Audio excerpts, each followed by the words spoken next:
করেছে। রাজনৈতিক ব্যর্থতা আজকে তাদের দিবালোকের ন্যায় পরিষ্কার।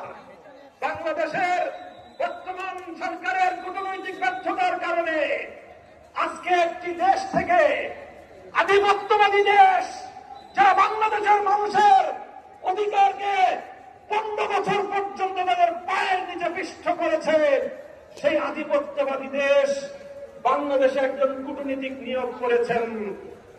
বিশ্ব ইতিহাসের সকল কূটনৈতিক সভ্যতা এবং ভক্ততার স্বাধীনতাকে রেওয়াজকে উপেক্ষা করে তাদের একজন দলীয় এজেন্ডা বাস্তবায়নকারীকে বাংলাদেশে সেই বিজেপির দলীয় এজেন্ডা বাস্তবায়ন করার জন্য কূটনৈতিক হিসাবে বাংলাদেশে নিয়োগ দিয়েছে।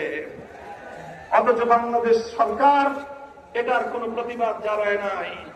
আমরা পরিষ্কার ভাষায় বলতে চাই, আমরা ভারত রাষ্ট্র এবং তার জনগণের সঙ্গে বাংলাদেশ সমতার ভিত্তিতে কূটনৈতিক সম্পর্ক স্থাপন করতে চায়।